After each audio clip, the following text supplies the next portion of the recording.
Hey there, and welcome back to another installment of the Offset Podcast. And today we're talking about ARM processors and why they should be important to you in the post industry in general.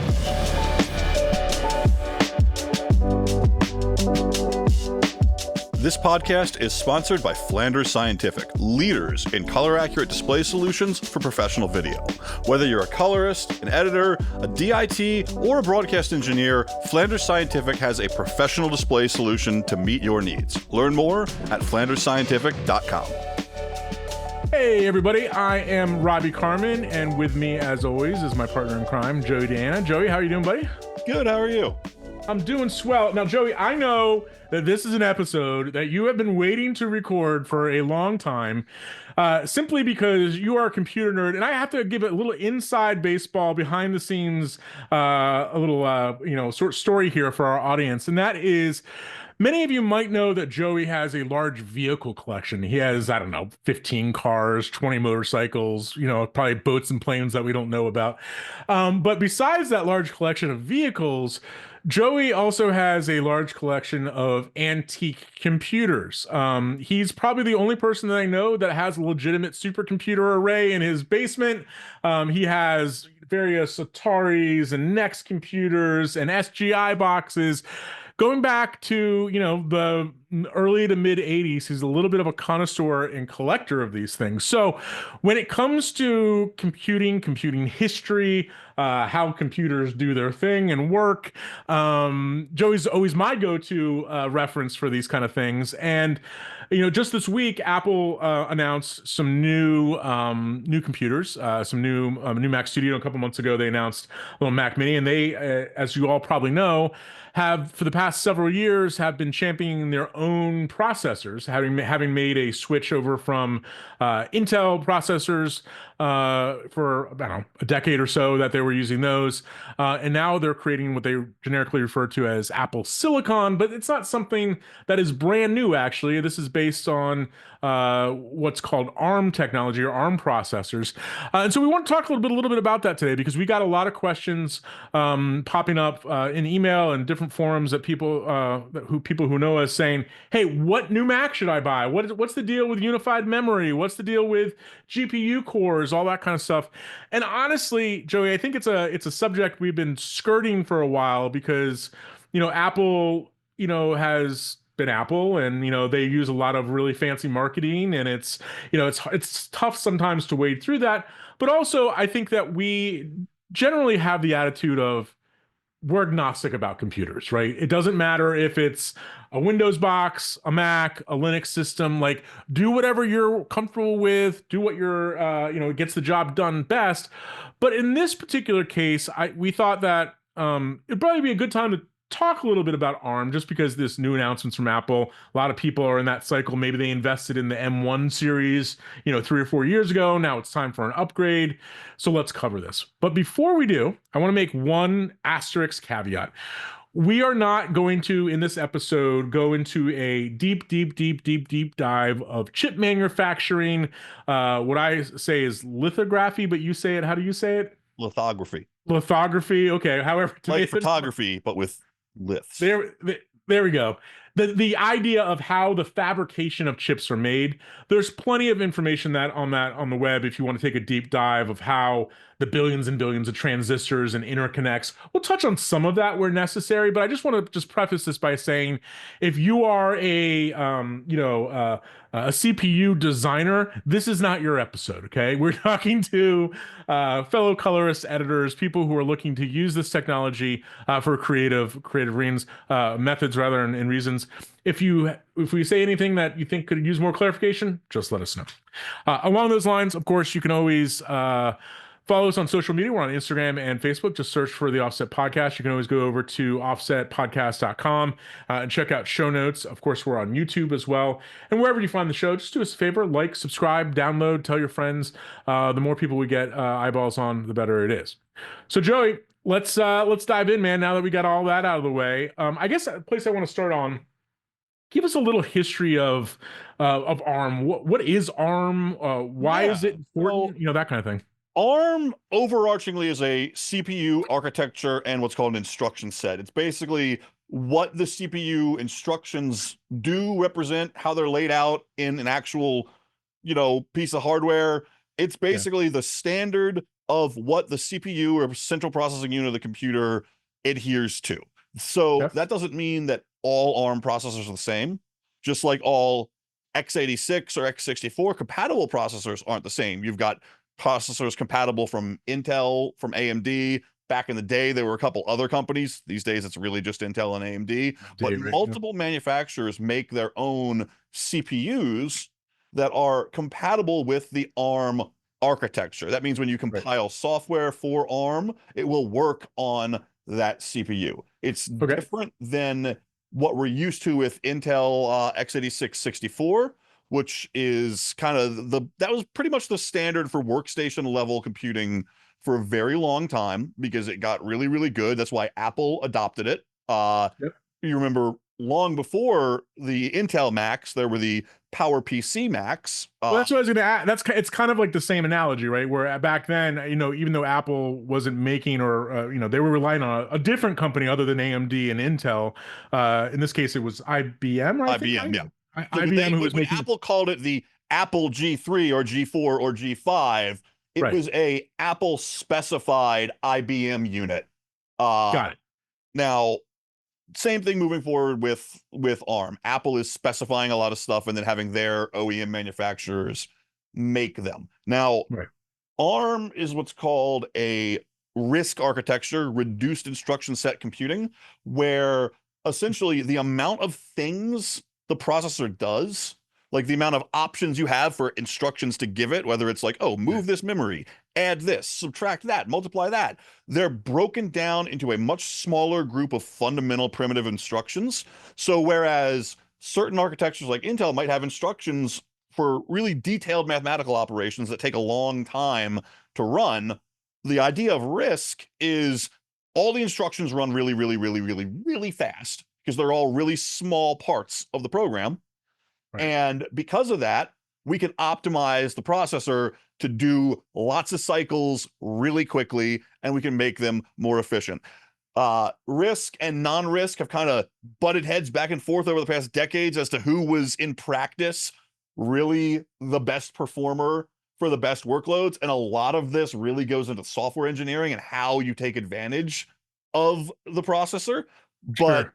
these days, ARM is a RISC architecture that Apple has decided to move their entire product line to. Yep. And it's been around for a very long time. It's a very mature architecture. It's very powerful, and it has some really cool features and things about it that really work well for desktop computers, phones, smaller computers, and in our case, for post-production and image manipulation. Well, before you go on, there's a lot to unpack there. I want to make a couple statements slash questions about this. So ARM, as you said, has been around for a while, but where has it been, right? Because I think from my perspective as a consumer, right? Of course, I know about Intel. Of course, I know about AMD, and that's kind of like those were the two games in town, right? Like, Yeah. and before that, it was pretty obvious because Apple's pushing PowerPC with G3, G4, G5, that kind of stuff. But it's not like ARM hasn't been around, as you said, but where has it been? It's actually mostly been in embedded applications, Okay. small, little, efficient microcontroller or above microcontroller level things in your smart devices, in your car, Got it. in any kind of thing that needs processors. Uh, Okay. and the cool thing about ARM is its flexibility. We'll talk about this a lot in terms of flexibility, right? ARM can Yeah. scale from, they just came out with one that's like less than a millimeter size. It's like the new record holder for the smallest CPU to, as we'll talk about, gigantic 128 core, 256 core data center monsters. ARM Okay. is designed to be able to scale in ways that other architectures might not have been able to. Okay. So that makes sense. And so basically there's a foundry, TSMC or somebody else making these ARM processors. These companies like Apple and others are now saying, well, Apple being the size that they are, as you pointed out, it's not like they've, they say they designed the chip. That's a little bit of a misnomer if I'm guessing what you're saying. They've had a lot of input on the features and the architecture that they would like to see, but it's not like they're the ones actually making the chips. Yes and no. Apple has gone to what I consider to be kind of a higher level of OEM with this Yeah. than Yeah. most people have. Uh, they're not just saying, "Hey, I need a ARM of this clock speed with this much memory on board and this much cache and this many cores," right? They are going in and designing their own interconnects, which we'll talk about later, and most Yeah. importantly, they're designing their own GPUs. Whereas the CPU part of this system on a chip package is there's parts of it that are kind of used between multiple products. The GPUs on the new Apple systems are That's all actually Apple. 100% designed by Apple. And I have to say, as everybody that's used one of these new ARM Macs can attest to, they kind of came out of from nowhere and became like heavy hitters in the GPU world in terms of performance. All right, so that makes sense. So they have a core design that they're outside of the regular vendor. Like if you and I just wanted to get some ARM process for our new, you know, widget, whatever, we'd probably buy something off the shelf. But Apple, being the size that they are and the product they're moving, has a lot more say to go. No, this is the design considerations we want you to make this for us like this. Okay, Yeah, that they're makes designing what's called the package, the system on a chip or an SoC. So that's got okay. the CPU, multi-core CPU. It usually, in the case of these systems, has memory built in as well, and the GPU, and anything like external interconnects, whether or not it has access to PCI slots, whether it has serial ports, all of those things, Apple is designing the entire package. Whereas Okay. if we were going to make a product that had an ARM in it, we would buy something that you could buy a development kit for. Yeah, right. Or go to CDW or something and buy some processors. Right. I got it. Okay. That all makes sense. So where I guess one of the things that I was, the rumors about Apple specifically going to ARM started a long time ago. There was, oh, we're unhappy with Intel. Intel's, too much thermal problems, too much, power problems. So I think that writing was on the wall for a long time. But when they made that change, for me, I think the first time that I even really heard ARM was when Apple, I think, released to developers, they released a Mac Mini style developer CPU, right? Because as you said earlier, part of the challenge with this changeover was, hey, we have a whole different way of, whole new instruction set and a whole new way that, underlying program has to be handled by this new architecture. So they got it in developers' hands for a while to give it out. And then they had, for a long time, I think it's still around actually, but Rosetta was an application that they had to kind of translate. It's still in the OS. Yep. Yeah, older instruction sets, Intel or x86 to this new architecture. But now they came out with M1 3-4 years ago, something like that. And now we're up to M3 and M4. So it's obviously a generation. And to riff on what you just said a second ago about the combination of Apple and the actual foundry, that has been a really interesting thing to watch, kind of the development. Obviously, core count's gone up. The type of core, whether it's what they call efficiency cores versus performance cores, how they've done the GPU. So it's not unlike the old moniker of chip generations. They refer to this sometimes as nodes or die generations or something like that, where it's like, hey, we're going up and getting capabilities of each one. So where we're now on M4 is the latest and greatest. M3 is also being supported. There's still some M2 in the system as well. All right, that all makes sense. And really, we should be calling them like M25 or whatever, because right, these SoC packages have gone way back before, because all of your iPhones, before Apple even moved to ARM for their other stuff, were all ARM-based SoCs. That's kind of what this evolved from with Apple. They started making the phones out of ARM SoCs, and then they realized, wait a minute, these phones have a lot of compute in them, and if we just make this a little bit bigger, well, then we can kind of control the whole ecosystem, and we can have one unified family of architecture, and that's really attractive to Apple. That's a great segue into what I want to ask next, right? Is like, why would a company the size of Apple make this move? And I just want to be clear about one thing, because you sort of alluded to it, but it's not in the consumer space, it's not obviously just Apple who's doing this now, right? There's Qualcomm, Microsoft, all of the big players are going, wow, you're right. This is a big improvement on a lot of levels from what we're doing. And they're all offering products now that shape or fashion support ARM with Windows, or hopefully we'll see some more Linux out there. But I think that's a good segue into why this move was made. And I think the vertical integration part of it that you just, I guess both horizontal and vertical, that you mentioned about Apple with the phones is a big part of this, right? Why Yeah, have once but it you want to talk about some of the advantages. Why would a company move their products to yeah, ARM? You hit the nail on the head when you said efficiency, yeah, right? Any computer puts out heat, takes electricity. So for right, any amount of computing power you have, it takes a certain amount of electricity and it makes heat out of some of that right, electricity, and it makes right. compute out of the rest. ARM, massively better power efficiency and thermal efficiency than Intel. That is the motivation. That's why it was great for embedded applications. That's why it was great for phones. It's good for battery life.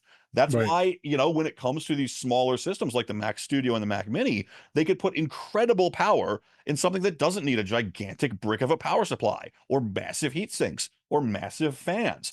And that concept of it's just more efficient scales all the way up from your Apple Watch to the biggest data center in the world. Because for every hertz of compute that you do, if it's more efficient, it doesn't matter how big you get advantages from that efficiency.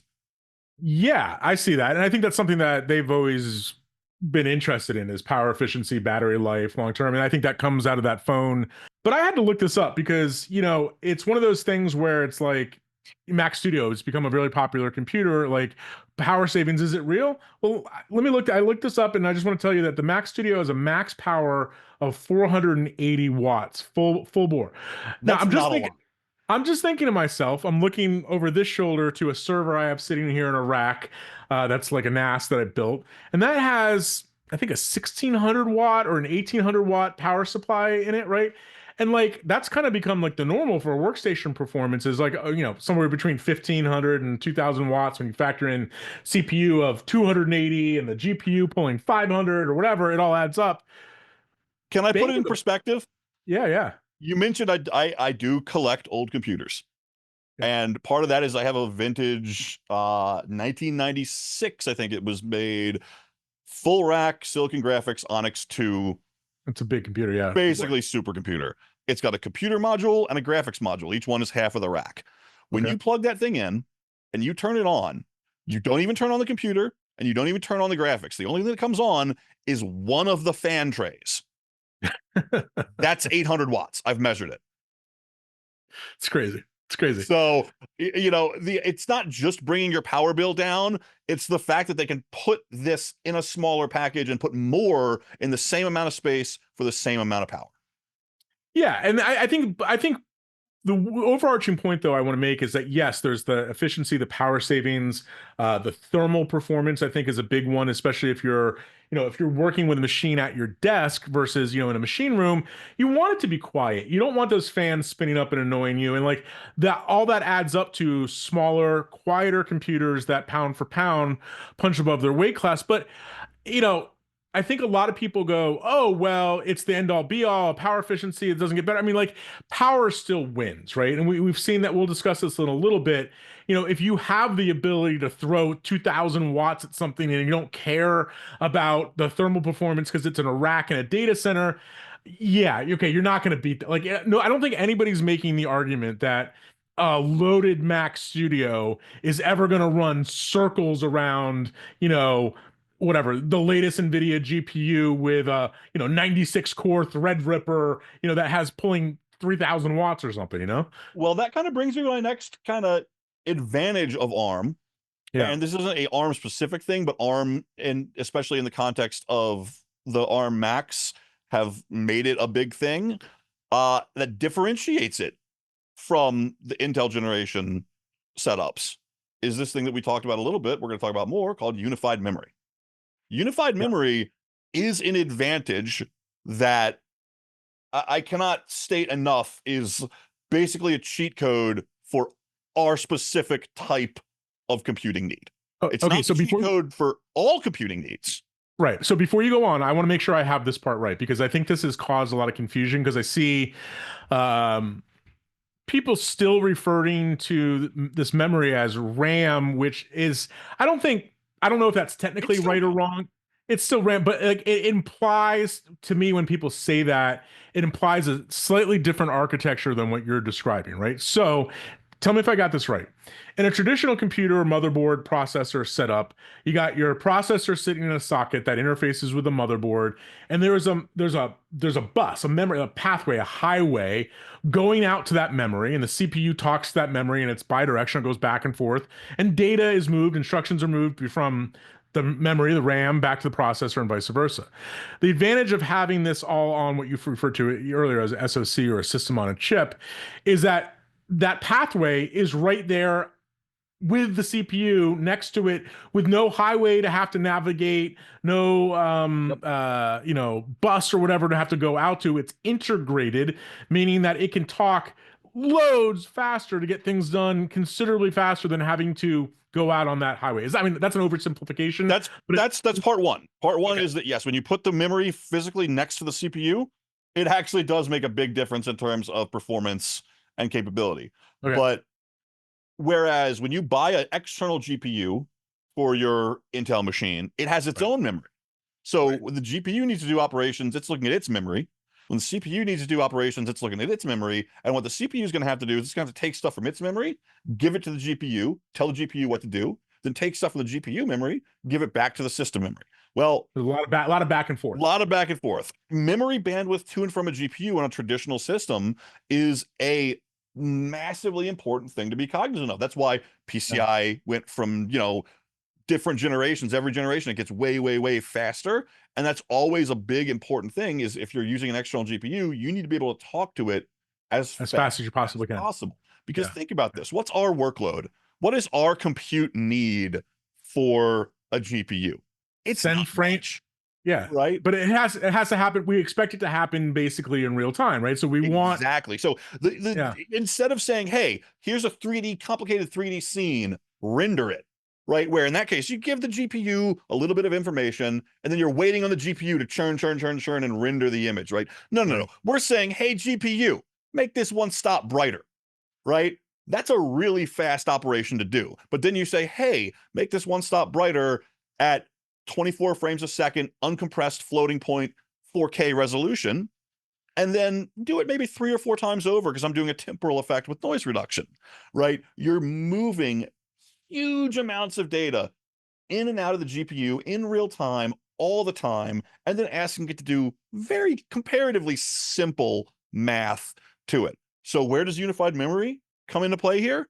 Well, on these new ARM systems, now, not all ARM systems are like this, but on the Snapdragons and Apple ARM systems, they have what's called unified memory. The memory itself on this die that also shares the CPU and the GPU is shared by the CPU and the GPU. So if you have 128 gigs of memory, you have 128 gigs of memory combined CPU and GPU, and the system can divvy it up how it sees fit. 2 big advantages there. One, when was the last time you bought a 128 gig GPU? Right. They're pretty that would be pretty expensive. Well, guess what? Now you get it in your Mac Studio.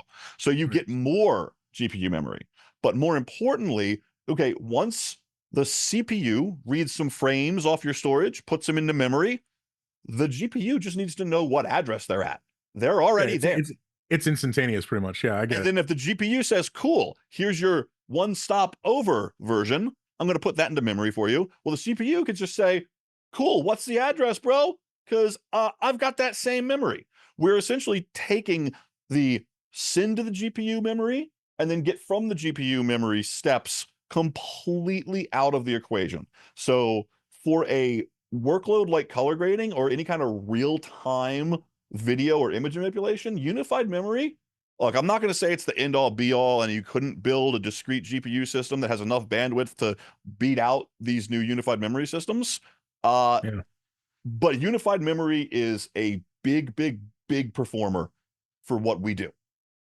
Yeah, no, it makes a lot of sense. So the other thing that strikes me about these systems, and I don't know how to say this in a succinct way, but it's like you alluded to earlier the scalability up from the smallest, 1 millimeter size thing up to the big, data center behemoths.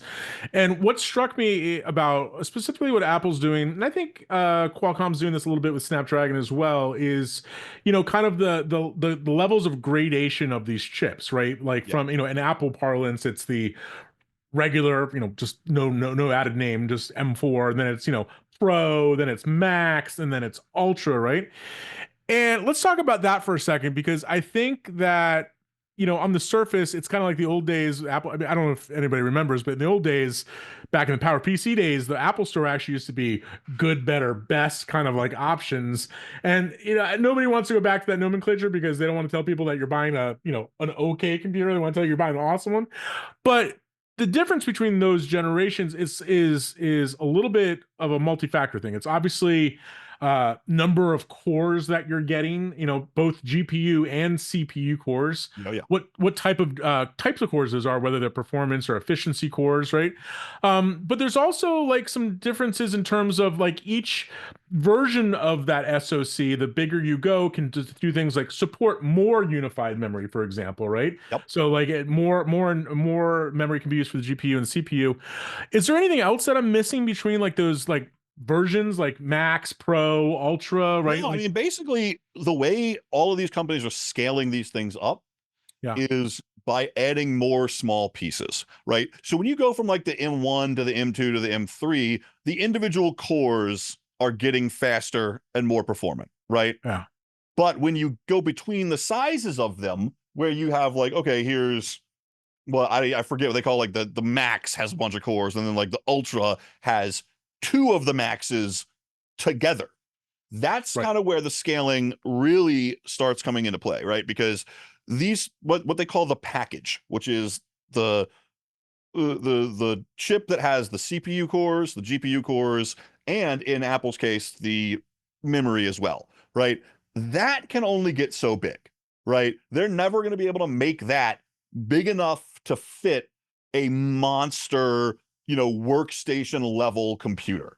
So what they do is they take multiple of them and put them together in a multiprocessor configuration with a very, very high speed interconnect right next to them on the same board. Like we talked about right. with memory, the closer it is, the less physical connections that has to be made, the more efficient it can be.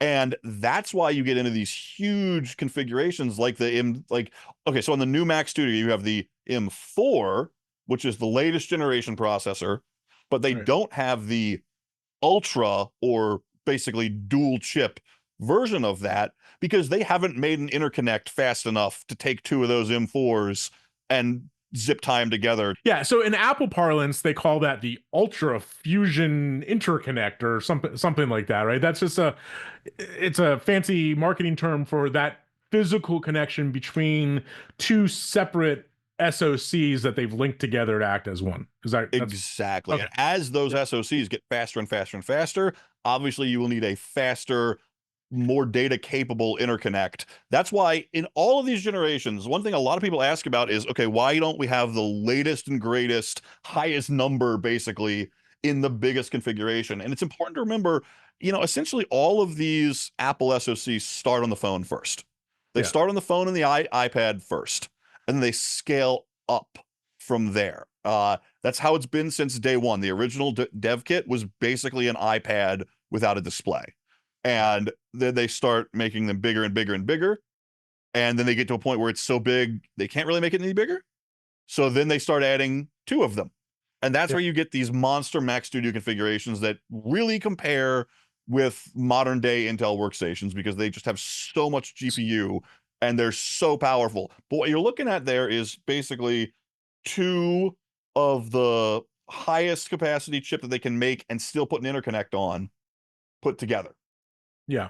Yeah. So one thing I think is interesting about this architecture, and it's been a pretty marked change, I think, from the way that I used to think about CPUs in particular.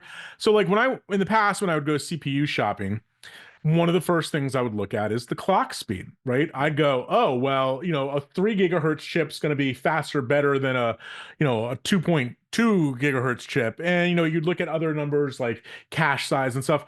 And noticeably missing from a lot of this ARM marketing is that discussion of clock speed. And I think the more that I dug on this, it's partly because that clock speed is highly variable with these chips, right? Yes. Depending on what it's doing, right? Like M4, I think, can have a burst of up to 4.3 or 4.5, gigahertz, something like that. But it's interesting from a marketing point of view that has been a shift. Like rather than getting people to fixate on actual clock speeds, it's more about core performance, the thermal. Like they've changed the narrative, it seems like a little bit on like And I gotta say, I think that's the right thing to do. I don't think clock speed has ever told the whole story, Yeah. especially on these modern CPUs, because we keep using the Apple example because it's the most prominent. On that chip, it has built on H.264, H.265, and ProRes encode and decode. So it wouldn't matter if the CPU was 1 gigahertz or a billion gigahertz for decoding ProRes or decoding It's got a dedicated H.265, chip for it, right? because it's already built onto a hardware decoder right there. Yeah. All it's doing is waiting for the hardware decoder to give it the information. So the overall design of the system is now taking kind of more of a front seat versus what I consider to be somewhat antiquated metrics, which Yeah, I think is a understand. good thing. So I think now that we've gotten our head around the basic design of it, I think one outstanding piece that still seems like to be a battle, and I think to be fair, the comparisons, the benchmarks do have some validity to it, is that, in our line of work in editorial and post and color and whatever, the GPU has obviously become arguably the most important part of the kit, right? Because that's the thing that's doing the heaviest lifting on image processing, has, perhaps the biggest impact on real timeness, of performance that we've come to expect. And so I think it's a little bit of a weird thing for people to go, what do you mean there's not I don't have to choose a GPU for this, right? I'm just getting told this is the GPU, right? And so, there's a lot of people who want to compare, oh, this is, the latest and greatest from NVIDIA or AMD. This is how it's comparing to Apple. And it seems to me that there's still a gap. Those dedicated discrete GPUs, most recently, from NVIDIA, like the 5090, 5080, those ones, those are still beefier GPUs. I mean, they're still doing heavier lifting in systems that are set up properly, but they do have some of the issues that you talked about. The bus speed's a factor, memory, dedicated memory on them. There's only so much they can have. What's your feeling about, and you alluded to this earlier where you said, hey, it surprised everybody that Apple's been, competitive at least with GPUs. Do you think we're going to get to a point where the difference between a discrete GPU in an embedded SoC GPU? Because I think a lot of people have a little PTSD about embedded because they think about like, oh, you mean like that Intel, GPU, crap that we had for years and suffered through? That never performed right. Like, but where does that lay out now? Because it's like, it's not quite as good as a dedicated GPU yet, but it's still holding its own. What do you think the future, if you had to prognosticate a little bit, stands for that SoC? Comes GPU? down to the workload in a lot of cases. Like I said, these integrated GPUs are really good for our one particular task. They're really not as good for things like 3D rendering or machine learning training, stuff like that. In those worlds, the big discrete NVIDIA guys will absolutely wipe the floor with any SoC GPU. But even in color grading, you get a super heavy noise reduction, super heavy temporal stuff. Yeah, those new 5090s will outrun the best Apple has to offer. That is where we kind of get into this interesting question: is there's no reason why you can't have an ARM CPU with a discrete GPU. It's just nobody's really put that into a desktop setup yet. All right, hold that thought for a second, because we've talked about a lot and we're already running a little long. So how about this? How about we come back in a part 2? And in that part 2, we'll talk about what we think the future of ARM is and what Apple's doing, prognostications of where the industry is going with cloud-based ARM and all sorts of fun stuff. So stay tuned for a part 2. Until then, thanks for watching. I'm Robbie Carmen. And I'm Joey Deanna.